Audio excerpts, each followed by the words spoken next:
The morning fog clung to the rocky slopes above Monte Battaglia like a shroud, muffling the sound of Corporal Thomas Hartwell's breathing as he pressed his back against the cold stone.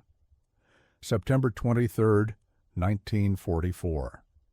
The metallic taste of fear filled his mouth as he heard them, German voices, low and methodical, growing closer with each passing minute. His Lee Enfield rifle felt impossibly heavy in his trembling hands, and the smell of cordite from the previous night's engagement still burned in his nostrils. 30 yards below, 3 Wehrmacht soldiers moved through the underbrush with the practiced precision of experienced trackers, following what they believed to be his trail through the Italian mountains. But Thomas Hartwell had spent his entire life learning the secrets that these men would never understand, how to read the language of disturbed earth, bent grass, and broken twigs. More importantly, he knew how to lie in that language. As the German patrol leader knelt to examine a boot print in the soft mud beside a mountain stream, he had no way of knowing that the track he studied so carefully had been placed there deliberately, part of an elaborate deception that would lead his entire unit into a carefully prepared killing zone. The print pointed east toward the valley floor, exactly where Thomas wanted them to go, while he himself lay hidden on the western ridge, watching them follow his false trail like wolves chasing a phantom. No one in the 2nd Battalion of the Parachute Regiment knew that one man's unauthorized innovation that morning would revolutionize counter-tracking doctrine for generations of soldiers to come.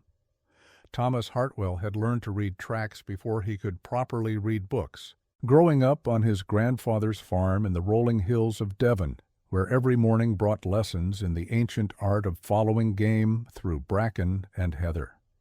His grandfather, a weathered man whose hands bore the permanent stains of soil and seasons, would wake him before dawn to check rabbit snares and follow deer paths through the morning mist. "The earth tells stories, Tommy," the old man would say, kneeling beside a muddy stream to point out the delicate impressions left by a fox drinking in the night. But it also lies when you know how to make it. Those words, spoken in the soft burr of a Devonshire accent, would echo in Thomas's mind years later as he lay in Italian mud watching German soldiers follow trails that existed only in his imagination.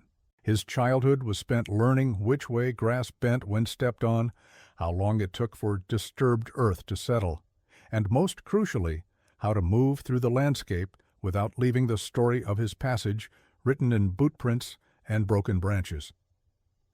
When war came to Europe in September of 1939, 18-year-old Thomas felt the pull of duty like a physical force. But it was his uncle's stories of the Great War that finally convinced him to enlist. Uncle Robert had served with the Somerset Light Infantry at Passchendaele, and though he rarely spoke of the horror he had witnessed, he would sometimes tell tales of the deadly game of cat and mouse played by snipers in no man's land. "They were artists of death," he would say, his voice dropping to barely a whisper. "But the best ones were also magicians, there one moment, gone the next, leaving their enemies chasing shadows." Thomas enlisted in the Parachute Regiment in January of 1942, drawn by their reputation for unconventional tactics and independent thinking. The training at Ringway was brutal, endless hours of physical conditioning, weapons drill, and tactical instruction that pushed recruits to their absolute limits. But it was during the stalking exercises on Brecon Beacons that Thomas truly distinguished himself, moving through rough terrain with a silence and precision that amazed his instructors. His ability to disappear into landscape that seemed to offer no concealment earned him a place in the sniper section, where his rural upbringing proved invaluable in ways the Army had never anticipated. The Italian campaign of 1943 had begun with such promise, the fall of Mussolini's government and Italy's surrender to the Allies creating hope for a swift conclusion to the fighting in the Mediterranean. But Adolf Hitler's determination to hold every foot of Italian soil transformed what should have been a triumphant advance into a grinding war of attrition, fought among some of the most challenging terrain in Europe. The German army, under the brilliant defensive leadership of Field Marshal Albert Kesselring, had transformed the mountainous spine of Italy into a fortress of overlapping defensive positions, each one designed to extract maximum casualties from advancing Allied forces. By September of 1944, the Gothic Line, Hitler's final defensive barrier south of the Po Valley, had become a symbol of German determination to resist at any cost. Stretching from the Mediterranean coast near La Spezia to the Adriatic Sea at Pesaro, this belt of fortifications incorporated natural mountain barriers, concrete bunkers, and carefully prepared artillery positions that made every Allied advance a costly proposition. The terrain itself seemed to favor the defenders: narrow mountain passes that could be blocked by small forces, rocky peaks that provided perfect observation posts, and deep valleys that became killing zones when swept by machine gun fire from hidden positions. For the advancing British Eighth Army and the American Fifth Army, every mile gained came at the price of blood, with individual battles often decided by the courage and innovation of small units operating far from higher command. It was in this environment that snipers became crucial. Their ability to eliminate enemy observation posts, silence machine gun nests, and disrupt communications, making them worth their weight in gold to commanders struggling to maintain momentum against determined resistance. The 2nd Battalion of the Parachute Regiment had been assigned to capture a series of German observation posts along the ridgeline above Monte Battaglia, a strategic height that controlled access to the valley roads below. Intelligence reports indicated that German forces had been reinforced by veteran mountain troops transferred from the Eastern Front, soldiers with years of experience in this type of warfare who could read terrain like a favorite book. These men understood that in mountain fighting, information was more valuable than ammunition. Knowing where your enemy was, where he was going, and how many men he commanded could mean the difference between successful ambush and catastrophic defeat. For 3 weeks, Thomas and his section had been playing a deadly game of hide-and-seek among the peaks and valleys, eliminating German sentries and forward observers while avoiding the increasingly sophisticated attempts to track them down. The problem had begun 2 days earlier, when Sergeant Morrison received orders from battalion headquarters to establish a permanent observation post on Hill 472, a rocky knob that offered commanding views of German supply routes through the valley below. The intelligence officers had chosen the position based on map studies conducted miles behind the lines, but they had failed to understand what Thomas grasped immediately upon seeing the terrain. The hill was a trap. Its strategic value was obvious to anyone with eyes, which meant the Germans would be watching it constantly, waiting for exactly the kind of operation that battalion was ordering. "It's suicide, Sarge," Thomas had argued during the briefing, pointing to the limited approach routes and obvious escape paths that would be covered by enemy fire. "They'll have watchers on every ridge that can see that position. We go up there, we're not coming back."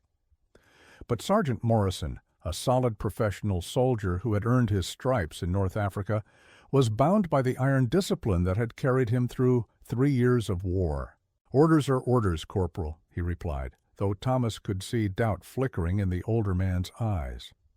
"We go in tomorrow night, establish the observation post, and hold it for 72 hours while the artillery boys plot their targets. After that, we withdraw to the rally point and wait for extraction." The plan called for Thomas and Private Jenkins, a 19-year-old from Manchester whose steady nerves had proven invaluable during urban fighting in Sicily, to move into position under cover of darkness, while the rest of the section provided overwatch from concealed positions along the ridge. They would carry a radio, enough ammunition for a sustained firefight, and 3 days' worth of rations, everything needed to complete their mission according to the textbook. But textbooks, Thomas knew, were written by men who had never felt the cold breath of a German sniper's rifle searching for them in the darkness. As he studied the approaches to Hill 472 through his binoculars, counting the dead ground and calculating fields of fire, a different plan began forming in his mind, one that would require him to disobey direct orders and risk court-martial if discovered. The key lay in understanding something that his grandfather had taught him years ago while tracking a particularly clever fox that had been raiding their chicken coop. Sometimes the best way to catch your quarry was to let them think they were catching you. Private Jenkins was cleaning his rifle for the third time that afternoon, the repetitive motion of running the cleaning rod through the barrel providing some measure of comfort against the growing tension that filled their concealed position like smoke. "You really think we can pull this off, Corp?" he asked, his Manchester accent thick with worry as he reassembled the bolt mechanism with practiced efficiency.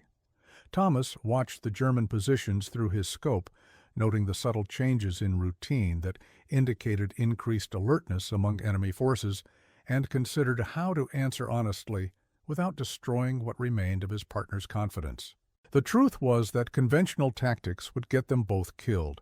The Germans had too many advantages in terms of position, numbers, and local knowledge for a straightforward infiltration to succeed. But Thomas had been thinking about his grandfather's lessons and the stories Uncle Robert had told about the innovative tactics developed during the stalemate years of World War I, when survival depended on outsmarting rather than overpowering the enemy.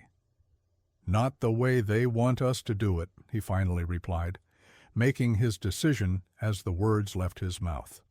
"But I've got an idea that might work, if you're willing to trust me and ignore everything they taught us at training." Jenkins stopped cleaning his rifle and looked up with the mixture of hope and skepticism that Thomas had learned to recognize in soldiers who were running out of conventional options. "What kind of idea?" he asked, and Thomas could hear both fear and curiosity in the younger man's voice. For the next hour, Thomas outlined his plan, not the official mission that would take them directly to Hill 472, but an elaborate deception that would use the Germans' own tracking skills against them. Instead of avoiding detection, they would deliberately leave sign for enemy trackers to follow, but sign that told a carefully crafted lie about their destination and intentions. "You want us to walk into their territory and leave breadcrumbs for them to follow?" Jenkins asked, his voice rising in disbelief. "That's madness, Corp. They'll be on us before we can get into position." But Thomas had spent too many hours watching German patrol patterns and studying their methods to believe that conventional concealment would work against these particular enemies. The mountain troops tracking them were professionals who could read landscape disturbance like text, and trying to hide their movement would only challenge them to look harder. Instead, he proposed to give them exactly what they expected to find, but in all the wrong places. The deception began at 2300 hours on September 22nd, when Thomas and Jenkins slipped out of their concealed position and began moving down the slope toward what appeared to be the most logical approach to Hill 472. But appearances, as Thomas's grandfather had taught him, were tools to be manipulated by those who understood their power. Every step of their initial movement was calculated to create the impression of soldiers trying desperately to avoid detection while failing miserably in the attempt. They broke branches at shoulder height to simulate careless movement through brush, left boot prints in soft ground at regular intervals to establish a clear direction of travel, and even discarded an empty ration tin in a stream bed where enemy trackers would be certain to find it. The critical element of the plan lay in understanding that experienced trackers did not simply follow obvious sign, they also looked for the subtle indicators that revealed their quarry's skill level and tactical thinking. Thomas wanted the Germans to believe they were pursuing two soldiers whose fieldcraft was just good enough to be dangerous, but not sophisticated enough to avoid making fatal mistakes. As they moved through the darkness, Jenkins began to understand the elegance of his corporal's strategy. They were not just leaving false trails, but creating a narrative that would convince their pursuers to make predictable, tactical decisions. "They'll see this pattern and think we're trying to circle around to the north face of the hill," Thomas whispered, as they carefully disturbed vegetation near a mountain stream. "Natural thing to do, that's where the cover is best. So they'll position their ambush teams to catch us coming up through the trees." But Thomas and Jenkins would not be approaching from the north face. Instead, they would use a technique that violated every principle of tactical movement they had been taught. They would approach their true objective from the most obvious and supposedly impossible direction, counting on the Germans' confidence in their own tracking abilities to blind them to the reality of what was happening. The most dangerous part of the deception came just before dawn, when Thomas began implementing the signature element of what would later be called the Hartwell method, the creation of false trails using backward walking and deliberately misleading footprint patterns. This technique, inspired by tracking tricks his grandfather had used to confuse poachers on their Devon farm, required extraordinary skill and patience to execute properly in hostile territory. Thomas began by walking normally along a deer path for approximately 50 yards, leaving clear boot prints in soft earth that would be easy for German trackers to follow. Then, at a point where rocky ground would mask the transition, he carefully turned around and began walking backward in his own footsteps. Placing each boot precisely in the impressions he had already made, while using his rifle stock to brush away the distinctive scuff marks that backward movement typically created. The psychological effect on pursuers would be devastating. They would follow his trail to the point where it simply vanished on hard ground, leading them to assume he had somehow leapfrogged to another position, when in fact he had doubled back along his own route. Jenkins watched this performance with growing amazement, finally understanding that they were not just evading pursuit but actively manipulating their enemy's decision-making process. "It's like leading them through a maze," he whispered, as Thomas completed another reversal that would send tracking teams in completely the wrong direction. "Except they think they're following us when really we're leading them." The false trail network that Thomas created over the next 4 hours was a masterpiece of misdirection. Multiple paths that appeared to converge on Hill 472, but actually led German forces away from their true position and into carefully selected killing zones, where Allied artillery could engage them with devastating effect.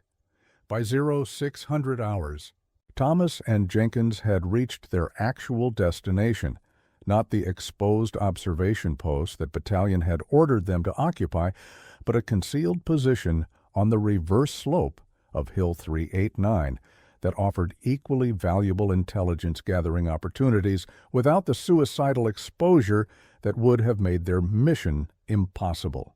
From this position, they could observe German supply routes, count vehicle movements, and direct artillery fire, while remaining virtually undetectable to enemy counter-snipers. But the real genius of Thomas's plan would only become apparent when German tracking teams began following his false trails. The first German patrol took the bait at 0730, when 3 soldiers from the 4th Mountain Division discovered the deliberately obvious trail that Thomas had left near the stream crossing. Through his binoculars, Thomas watched their leader kneel to examine the boot prints, noting the confident body language that indicated professional satisfaction at finding clear sign of enemy movement. These men were specialists. Their equipment, movement patterns, and tactical discipline marked them as veteran mountain troops who had likely spent years hunting partisans in Yugoslavia before being transferred to Italy. But their very expertise would become their weakness because it led them to trust completely in evidence that Thomas had manufactured specifically to deceive them. "Look at them," Jenkins whispered, his voice tight with tension, as he observed the German team beginning to follow the false trail toward the killing zone that Thomas had selected. "They think they've got us figured out." The German trackers spent several minutes studying the ground around the stream, noting what appeared to be hasty attempts at concealment and the general direction of movement that suggested two soldiers moving toward Hill 472 under cover of darkness. His conclusions were perfectly logical, based on the evidence available. This was exactly how British paratroopers would approach such a mission, and the slight mistakes in fieldcraft suggested enemies who were dangerous but not impossibly elusive. What he could not know was that every piece of evidence he was reading had been placed there deliberately by someone who understood exactly how a professional tracker's mind worked. The German patrol leader made quick hand signals to his teammates, indicating that they would follow the trail while maintaining tactical spacing and communication with their headquarters. This was standard procedure for tracking operations in hostile territory, and under normal circumstances, it would have been exactly the right decision. But Thomas Hartwell had spent 3 weeks studying these men's methods, learning their strengths and identifying the blind spots that even the most professional soldiers carried into combat. As the German patrol began following the false trail deeper into the mountain terrain, Thomas opened his radio and transmitted the first of what would become a series of artillery correction messages that would turn his deception into devastating tactical reality. The beauty of Thomas's plan lay in its simplicity. By convincing German forces to concentrate their attention on false objectives, he created opportunities for Allied artillery to engage them in terrain of his choosing rather than theirs. The first strike came 37 minutes after the initial contact, when Royal Artillery observers received Thomas's precise coordinates for a German patrol that had followed his false trail into a rocky depression with limited escape routes. The sound of incoming shells provided its own terrible poetry, a whistling crescendo that built to thunder as high explosive rounds bracketed the target area with devastating accuracy. Through his scope, Thomas watched 2 of the 3 German soldiers go down immediately, while the third struggled to reach cover behind a boulder that offered protection from shrapnel, but no escape from the killing zone where Thomas had deliberately led them. The man's death was neither quick nor merciful, and Thomas felt the familiar mixture of professional satisfaction and human revulsion that marked every successful engagement in this deeply personal war. "Jesus Christ," Jenkins muttered, his face pale as he lowered his own binoculars. "They walked right into it, just like you said they would." But this was only the beginning of what would become a systematic destruction of German tracking capabilities in the sector, as additional patrols followed different branches of Thomas's false trail network into their own carefully prepared deaths. The second strike eliminated a 4-man team that had been following what appeared to be an escape route leading north toward British lines, while the third caught a larger patrol attempting to establish an ambush position along what they believed to be Thomas and Jenkins's most likely withdrawal path. Each engagement was brief, decisive, and conducted at ranges that made German retaliation impossible, exactly the type of one-sided combat that mountain warfare expertise was supposed to prevent. By noon on September 23rd, German forces in the sector had lost 11 soldiers to Allied artillery fire, directed by a British observation team that they had been trying unsuccessfully to locate for over 6 hours. The psychological impact was even more significant than the tactical losses, as reports filtered back through German command channels describing patrol teams that had simply vanished while following clear enemy sign through familiar terrain. Colonel Heinrich Weber, commanding the 4th Mountain Division's Reconnaissance Battalion, stared at the map spread across his makeshift command post table with growing frustration that bordered on disbelief. 3 separate tracking teams had reported clear contact with British infiltrators moving toward strategic positions along the ridgeline, and 3 separate tracking teams had been destroyed by artillery fire that seemed to anticipate their every movement with supernatural accuracy. The pattern suggested either impossibly bad luck or enemy capabilities that exceeded everything his intelligence officers had briefed regarding British paratroop tactics in mountain terrain.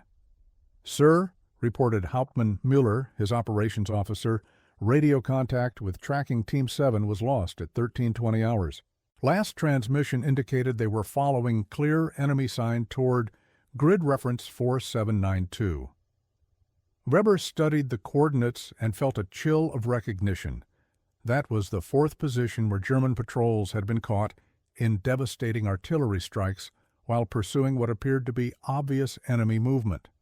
The mathematics of the situation were becoming undeniable, suggesting tactical intelligence and coordination far beyond what should have been possible for a two-man British team operating deep in hostile territory. "They're not running from us," Weber said quietly, the realization hitting him with the force of personal revelation. "They're leading us. Every trail, every piece of sign, it's all deliberate. They're using our own tracking skills to position us where their artillery can destroy us." The implications were staggering, representing a complete inversion of accepted tactical doctrine that had proven effective against enemy infiltrators throughout the war.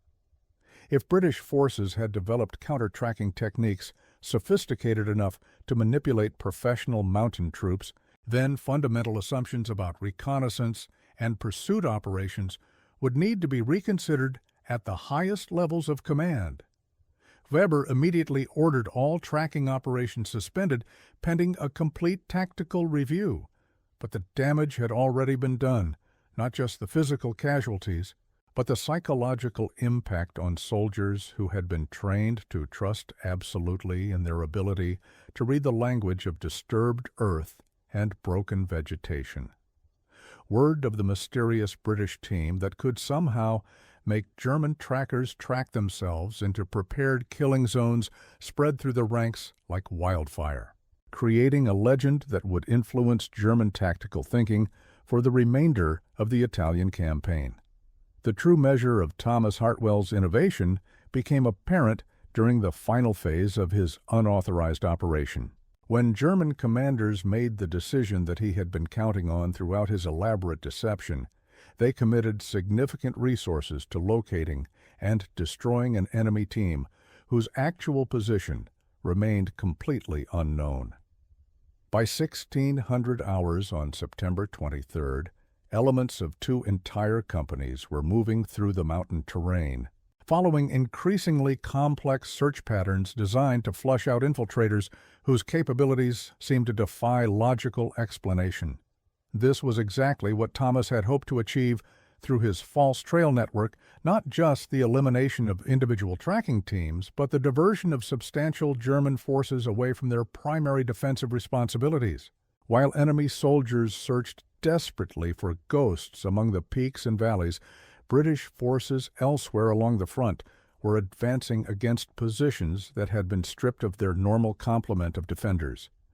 The strategic value of this diversion would not become apparent to higher Allied command until after-action reports were compiled weeks later, but Thomas understood immediately that he had achieved something far more significant than the destruction of individual enemy patrols.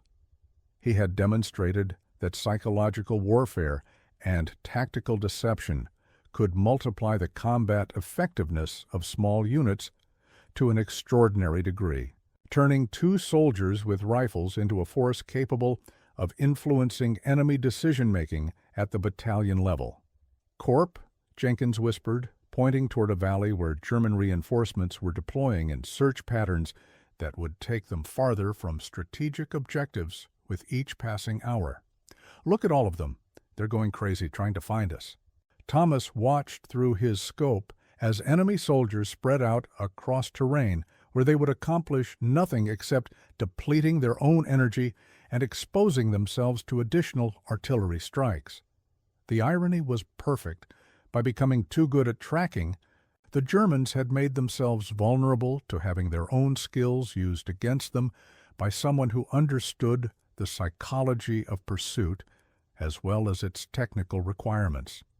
As afternoon shadows lengthened across the mountainous landscape, Thomas began implementing the final phase of his plan, the withdrawal that would leave German forces with nothing to show for their massive effort except casualties, and the growing realization that they had been systematically deceived by an enemy whose methods they could not comprehend. The extraction began at 1800 hours, when Thomas and Jenkins began moving toward their rally point, using legitimate concealment techniques that bore no resemblance to the theatrical misdirection they had employed during their advance. This time, they traveled light and fast, avoiding all contact and leaving no sign of their passage through terrain that they had studied carefully during their 3 days of observation. The contrast with their earlier movement was deliberate and calculated. Thomas wanted to ensure that any German forces who might accidentally stumble across their actual withdrawal route would find evidence of professional fieldcraft that matched none of the careless sign they had been following throughout the day.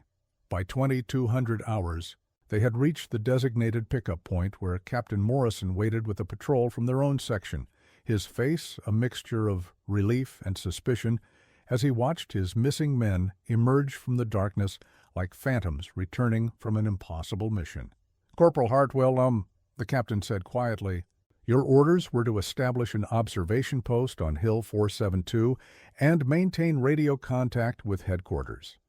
Instead, I've been listening to German radio chatter about massive tracking operations and artillery strikes throughout your assigned sector. Would you care to explain what the hell you've been doing for the past 18 hours? Thomas looked at his commanding officer and made a decision that would define the remainder of his military career. He told the complete truth about his unauthorized tactical innovation, from the initial assessment that conventional infiltration would fail to the final withdrawal that had left German forces searching empty mountains for an enemy that had never been where they thought he was. Captain Morrison listened in silence as Thomas described the false trail network, the backward walking techniques, and the systematic use of enemy tracking skills to position German patrols for artillery destruction. When the explanation was complete, the captain asked a single question that cut to the heart of military discipline and tactical necessity. Did it work? Thomas pointed toward the valley where German searchlights still swept methodically through terrain where no British soldiers had been for over 6 hours. "Sir, enemy forces have spent the entire day searching for 2 men who were never where they thought we were. 2 companies have been diverted from defensive positions.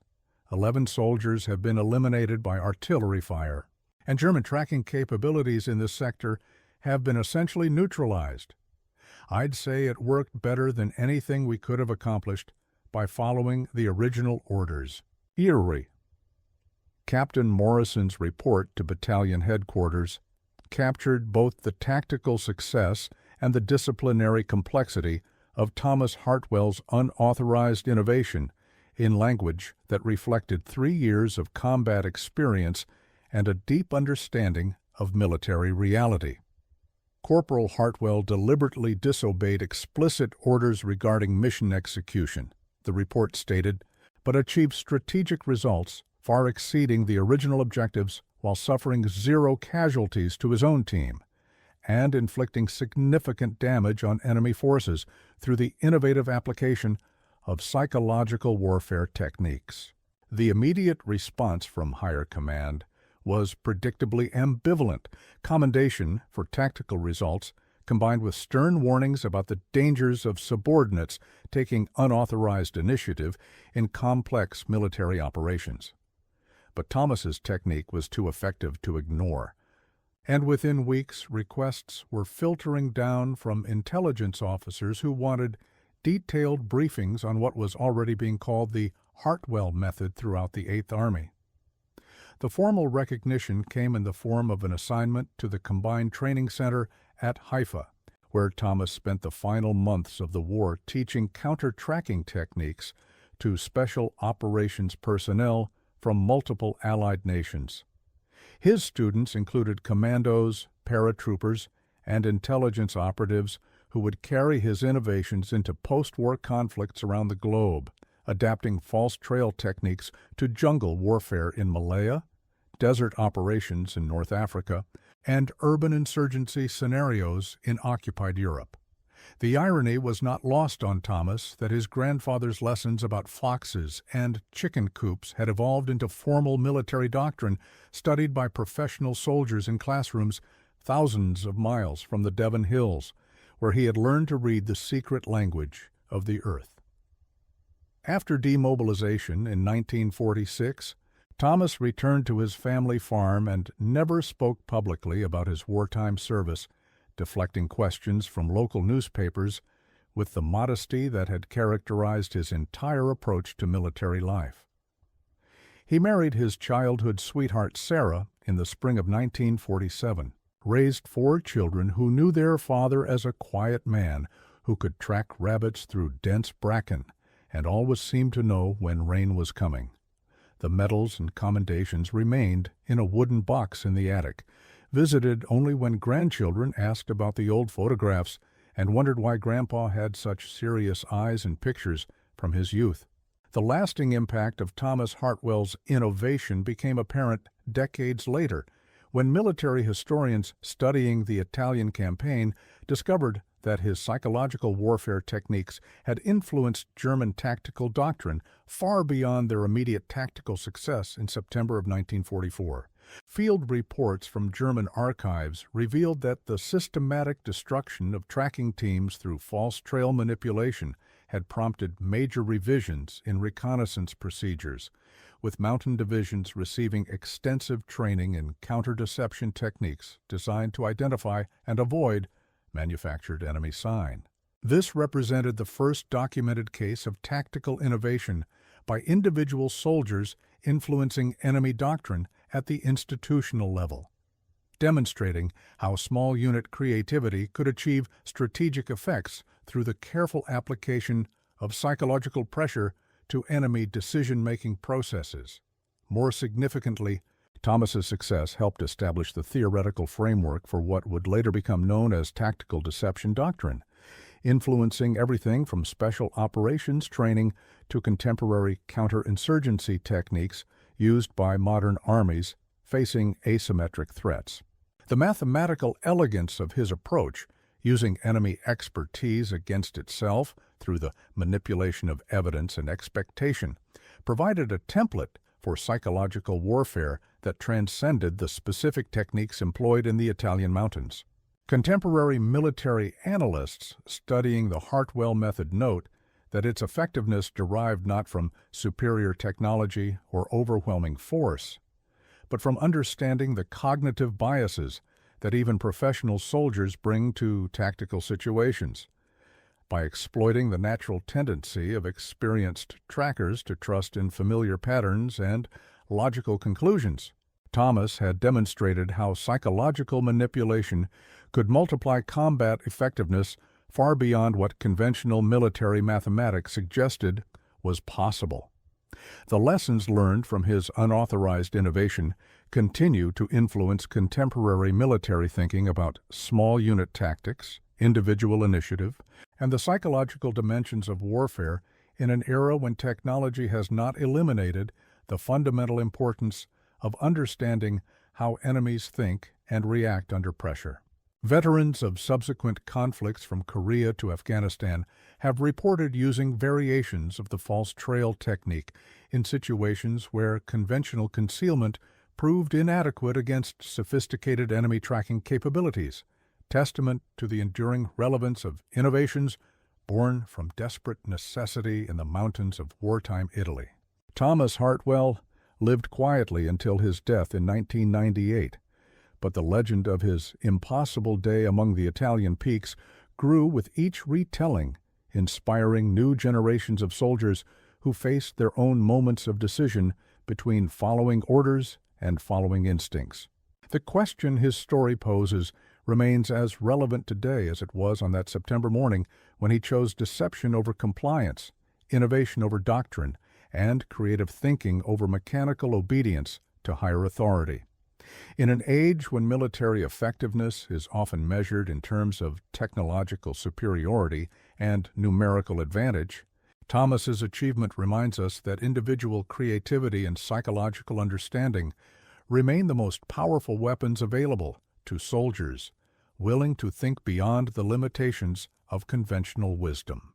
His story demonstrates that true tactical innovation often emerges not from formal military institutions, but from individuals who understand that the most dangerous enemy is not the one with superior firepower, but the one who can make you defeat yourself through your own assumptions and expectations.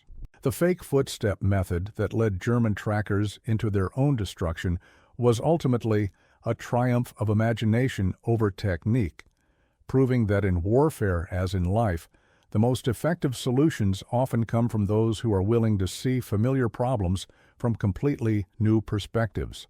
Would you have had the courage to disobey orders and trust in an untested innovation when lives hung in the balance, or would you have followed the safe path of conventional tactics, even knowing it led toward failure?